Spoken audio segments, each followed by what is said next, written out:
fury. Stiff William takes Harry down a peg after his sinister attack at royals at Invictus Games. A royal correspondent described the previous statements of Prince Harry as bizarre language. This comes as the relationship between the royal Bon Prince and the British royal family reportedly remains very frosty.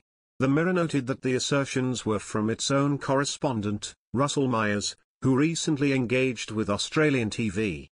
He is said to have discussed the former working royal's tie to the British royals following his and his wife's return to the United Kingdom earlier this month.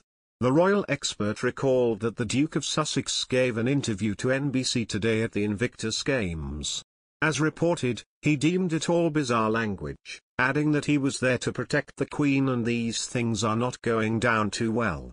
Myers reportedly continued that if the relationship between Prince Harry and the British royal family is to be repaired, then there needs to be a bit more water under the bridge. Elsewhere in the exchange, the publication shared that the royal correspondent also revealed how the palace currently feels about the former working royal. As reported, he claimed that they are still absolutely furious, noting that the people he talks to are very well connected with the top players inside the palace.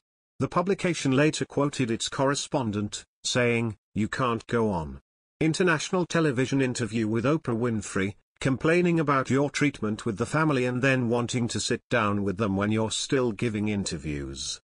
During the Platinum Jubilee celebrations, expert Russel Myers also told Sky News Australia that Prince Harry and Meghan Markle received a frosty reception from some quarters of the British royal family. He added that there are individuals inside the palace who remain very nervous about the pair's attendance, according to Express UK. Despite this, though, the correspondent reportedly emphasised how the Duke and Duchess of Sussex maintained a low-key presence on the first day of the historical celebrations.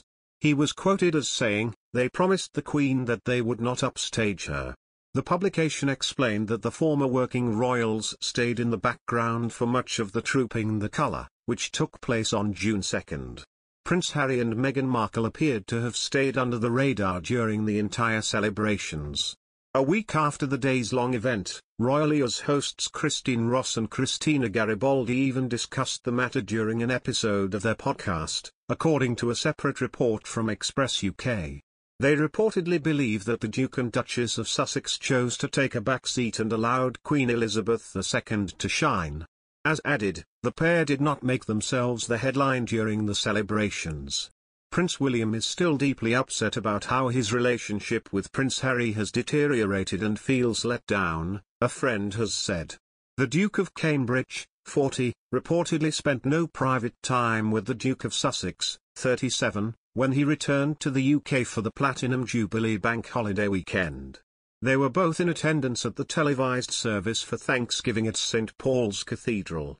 The Cambridges, according to reports, were invited to Lilibet Diana's first birthday party at Frogmore Cottage on Saturday, June 4, but were at a Jubilee appearance in Cardiff. Harry and Meghan reportedly left the UK before the Jubilee celebration, their first joint outing at a major royal event in 2 years, concluded.